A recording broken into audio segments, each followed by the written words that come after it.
Somos muchos los que elegimos San Martín de los Andes como nuestro lugar en el mundo para vivir y para trabajar. Y si bien sabemos que San Martín de los Andes no comienza cuando nosotros llegamos, es bueno tenerlo presente, es bueno recordarlo. Por eso, la Agencia de Desarrollo Económico decidió elegir a algunos de los pioneros de la madera para que nos cuenten en primera persona cómo era San Martín de los Andes cuando la industria maderera era eje de la economía de nuestra localidad y por qué hoy en día sigue siendo parte importante de nuestro desarrollo económico. Con ustedes, sus protagonistas. Yo nací en Huaún el 9 de noviembre del año 36. Soy hija del matrimonio Bartolomé Martínez y Marta Toledo. Toda una vida en Huaún, ahí crecí, fui a la escuela, que fueron inferior, superior y la mitad de segundo. Me llamo Diógenes Osdeli, nací el 3 de febrero del 42, por razones de haber conocido a esta mujer, me pasé para Huaún porque de allá viene ella. Mi abuelo Martínez, Juan Isidro, él era tropero, que era la palabra que se usaba, que arreaba animales de la estancia Gente Grande para el fondo de Arquilhue, Chile. Mi padre, él hacía la madera para la ferradera, él cortaba las plantas, las volteaba y las aserreaba. Las cortaba con la trozadora que se usaba en el Baboí, la motosierra. Nosotros vivimos prácticamente ahí. Ahí hicimos otra casa, hicimos un campi con Bartolo. Cuando llegó Parque a nuestro territorio en el año 37, pues yo le digo, yo soy mayor que todos ustedes. Somos nativos de los lugares, que sabemos cómo se vivió, sabemos cómo vivía la gente, cómo se trabajaba. Yo soy Ana Luisa Van Dorser, nací en Nontue el 6 de agosto de 1933. Mis abuelos llegaron acá a la Argentina en el año 1904 provenientes de Holanda. El aserradero lo manejó mi tío Cornelio Van Dorser, hijo de don Isbrán Van Dorser y Martina Van Besten.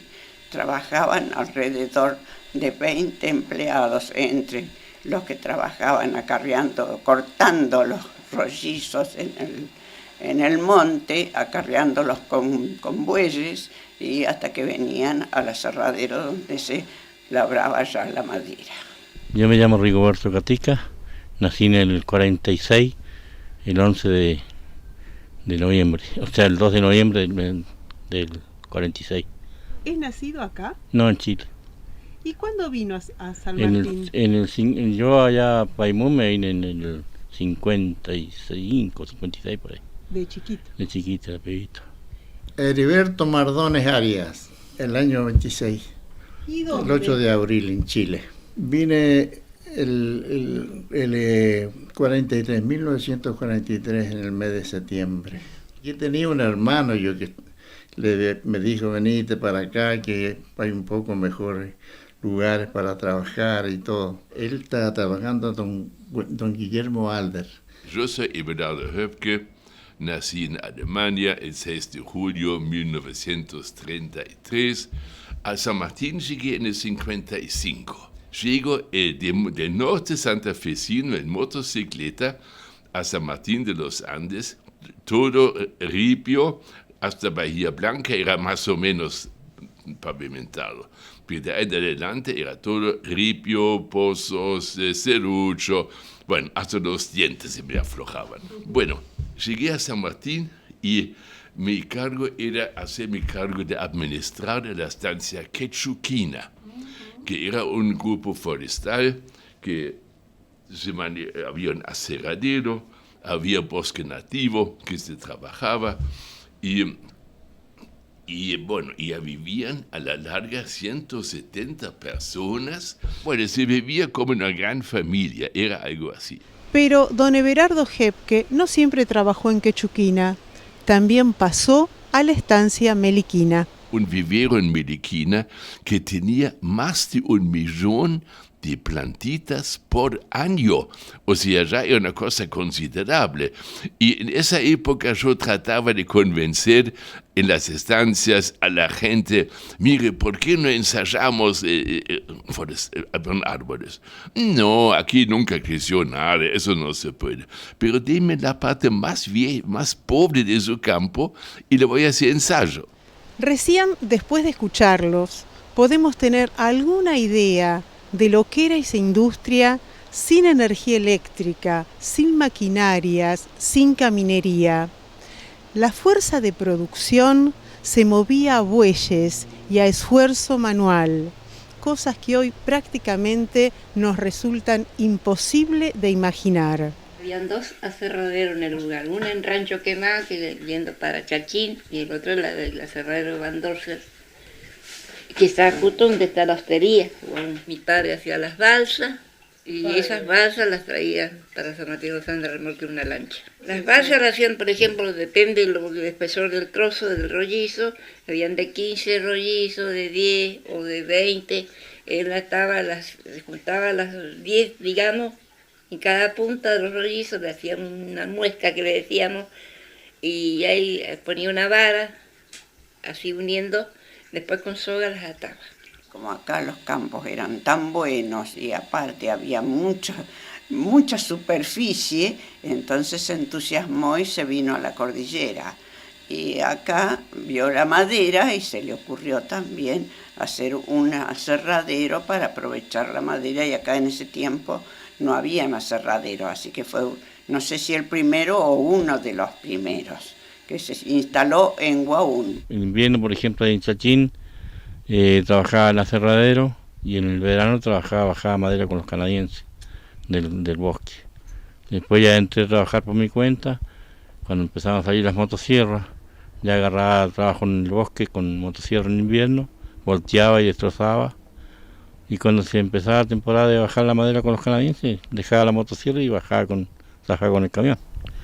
Le pregunto, Rigoberto, antes de la motosierra, ¿volteaban los árboles? Sí, a hacha y se trozaba con trozadora. Ese trabajo ya lo hacíamos en Paimún. Yo tenía 14 años. ¿Y cuando vino la motosierra? Ya cambió mucho. Ahora ya las sierras ni las conocen, las trozadoras la gente.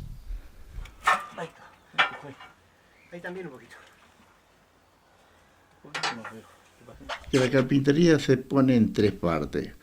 Rústico, obra blanca, que quiere decir puertas y ventanas, y obras finas, muebles. Es de 3 ramos de la carpintería, son así. Y no había motosierra, no había, todo a mano quiere decir que hubieron y hay herramientas para manejarse a mano. Planta de lo que fuera así, un hombre de aquel lado y otro dele, a pura hacha. Parecía que no se iba a terminar nunca, pero caía la planta, y bueno, era una planta, le pagaban por planta. Huelen a cedro sus manos y al roble su corazón. Siempre en la misma tarea, golpea y golpea martillo y formón. Que todos hacíamos a mano porque no había corriente eléctrica, era muy pobre la electricidad en esos años, muy pobre. Con el taladro hacíamos los hoyitos para poner las espigas y armar las casas, pero todo a mano. Nada, si no había electricidad para andar ninguna máquina. Los tablones de madera que tenían 4 metros, los partíamos a serrucho hasta llegar a la punta. Después, cuando yo conocí las máquinas, me enseñaron a trabajar, fui a otra carpintería donde estaba mi hermano, de todo, si se llamara, que era todo con agua, no había con eléctrico, sino todo con una turbina, y ahí caminaban las máquinas con esta turbina, todas las máquinas. Para mí era un juguete, porque de estar a mano, después en un minuto partía yo un tablón, y los otros ya media hora para llegar a la otra punta. Éramos 3 los que cortábamos eso. Y todo ponerlo, cepillarlo a mano, escuadrarlo a mano y sacarlo de espesor a mano, que era lo peor. con un gramil, una herramienta que marca el espesor de la madera, uno lo pone y de 40 milímetros lo saca, 40, 50. Y eso teníamos que llegar a ese espesor. Y ganábamos 30 centavos la hora. Y era bien para vivir, la carne valía 40 centavos, así que podíamos comer tranquilamente. Y usábamos 3 juntas de bueyes para poder manejar esto. Y eran capaces de sacar esos palos del bosque y cargarlos al catango. Y pusieron 2 muertos, como los llamaban, que eran 2 palos matallados, y con una cadena alrededor del palo tiraban con bueyes del otro lado, y de poco a poco se movía el registro y se llegaba al catango. Y lo hacían tan bien que estaba justo en el intermedio, o sea, si fuera muy de un lado, el buey estaría cargado del peso, y si fuera del otro lado, estaría andando en el aire. Y eran capaces de hacerlo exactamente en el equilibrio donde el palo debería de estar. Eran tipos muy vaquianos. Fíjense qué notable. Estamos repasando la historia de hace tan solo 50 años de la voz de sus protagonistas, y sin embargo parece tan lejano. Esto desnuda no solo el paso del tiempo, los cambios tecnológicos, sino la transición que vivió esta generación. El buey era como tener un Mercedes hoy. Hoy no se puede reemplazar el trabajo del buey. Nosotros, como los que trabajamos, bueno, yo trabajé en todas, pero con bueyes, lo más temprano posible. Hay que agarrarles a los bueyes. Cuando buscar donde duermen en la noche, que se esconden, que se van. Día entero buscándolo para ir a hacer un viaje. Como era a las 6 de la mañana, andábamos todos buscando bueyes. Eso es lo que tenemos que contarle a la juventud de hoy, que no tiene conocimiento de estas cosas, no las conocen. Ahí en las balsas, por ejemplo, ahí hacía un trabajo duro. Había que arrastrar con bueyes como 200 metros por afuera, las balsas las armábamos y después pasábamos de un rollizo para el otro lago, porque en el verano era bajita la angostura. ¿Y cuántas juntas de bueyes se necesitaban? Ya veníamos con 3, 4 yuntas, veníamos a trabajar. Y bueno, ahí en días temporales que nosotros llegábamos y varábamos un poco los rollizos, y había temporales de puelche, ¿no? Con nieve en invierno, y a los bueyes se les escarchaba la cola. Las calles eran enribiadas, pasaba un catango de vez en cuando, un jinete, o sea, era una vida totalmente distinta a lo que es hoy. Ahora, para mí es una alegría ver cómo un pueblucho, lo que era, está convirtiéndose en una ciudad moderna, con coches nuevos, con mucho turismo, con televisión, con las computadoras que todo el mundo tiene.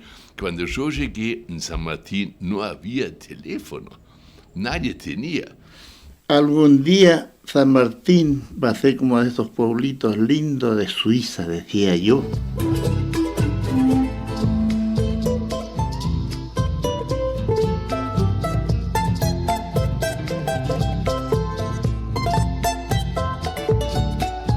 El catango, tirado por bueyes, es una imagen emblemática de San Martín de los Andes y curiosamente convive con la inauguración del aeropuerto Chapelco y la llegada del primer vuelo comercial. Llegó el primer avión a Chapelco, que era el campo de ellos, el 14 de junio del año 72, algo así parece.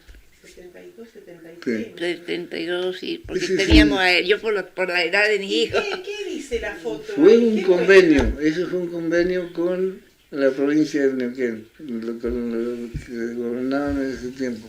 Había que inaugurar el aeropuerto, Chapelco lo iban a inaugurar ese día. ¿Qué hicieron? Vinieron a hablar con nosotros, porque vivía mi viejo y yo ahí en Chapelco, y si queremos hacer una representación, habían pensado un tipo con un carro de bueyes y el avión. El gobernador tenía que bajarse del avión, subir al carro, y que estaba, entonces, todo lo que se hacía de transporte antes era el güey. De aquí a Zapala 40 días de viaje, y así. Entonces hicieron representar la época de antes con la de ahora. Una de las curiosidades que debemos todos conocer y visitar es el Castillo Van Dorser en Guagum. Castillito Van Dorser, en realidad había un destacamento de policía que era en esa época policía nacional, no era provincial como es ahora, y mi abuelo hizo construir ese edificio para asentamiento de la comisaría. La parte de aduana estaba en otro lugar donde está el puente ahora que va para Chachín. Y se restauró y ahora figura como el Museo Rosenborg. Fueron muchos los hombres y mujeres que hicieron al San Martín de los Andes que hoy tenemos. Gracias a ustedes que con su entusiasmo, con su experiencia, nos enseñan a conocerlo, a quererlo y a cuidarlo. El viaje en la lancha, era una lancha grande que tenían, toda de madera también, y demoraba como 6 horas en llegar de Guaúra acá a San Martín, que traían la madera cerrada, ya la traían como en la bodega, pero había un piso donde se podía hasta bailar, entonces tengo una foto de mis tíos bailando al son de la vitrola, que a cuerda que tenían, con manijita que se daba vuelta para poder escuchar la música. Hicimos una inauguración de la cafetería que nunca se hizo en este pueblo. Nunca se hizo una inauguración. Entonces me dice mi hijo, mira, déjame que yo te ayudo, ni aunque después peleemos los dos. Y mi señora hacía una empanada de rica, y nosotros el asado. Le digo, cada uno que comió en esa tablita el asado, la empanada, se lo lleva para su casa. Así que regalamos todas estas tablas que hicimos, que fue muy lindo, fue agradable para todos. Este es el lanchón donde se cargaba. Fíjese, aquí con este medio la madera llegó a San Martín de los Andes. 2 horas viaje con el lanchón al pueblo, a San Martín de los Andes, y 2 horas de vuelta. O si no, había otra forma de ir a caballo, que a mí me encantaba, pero eran 4 horas de viaje, porque el camino era una senda, y no es una ruta como es hoy, sino que era todo así, con curvitas y todo, y había que andar despacio. Así que 4 horas de ida y 4 horas de vuelta. Y para ir al banco había que madrugar, porque había que llegar a las 8, así que imagínense, con el caballo ensillado y todo. Pero cómo me gustaba esa vida, realmente nos pasamos fenómeno. Era mucho más difícil que hoy, y sin embargo la gente feliz y contenta. Gracias a la vida que me ha dado tanto. ¿Y cómo era la vida por Chachín en aquella época? Era buena, y me gustaba más que ahora. Era un poco más sacrificado, pero me parece que había más respeto para trabajar, para todo. Y yo me siento orgulloso de haber cooperado humildemente, le decía, en el progreso del pueblo. Uno cuando viene de una ciudad grande y llega a un pueblo como este, qué tranquilidad que hay. En serio, porque es lindo este lugar. Se va a pasear, vamos a Chile, a algún otro lado, tiene ganas de volver. Yo nací y me crié en Guaún y estoy en Guaún, y es mi tierra natal, y yo quisiera que todas esas cosas no se dejen de lado. Gracias a ustedes que han venido a darme esta alegría, porque yo me siento muy contento. Es imposible contarlo todo, y mucho menos en un video, pero quisimos con este testimonio nada más homenajear a los pioneros de la manera y poner en valor la industria forestal que sigue siendo parte del desarrollo de la economía de nuestra localidad. Muchas gracias.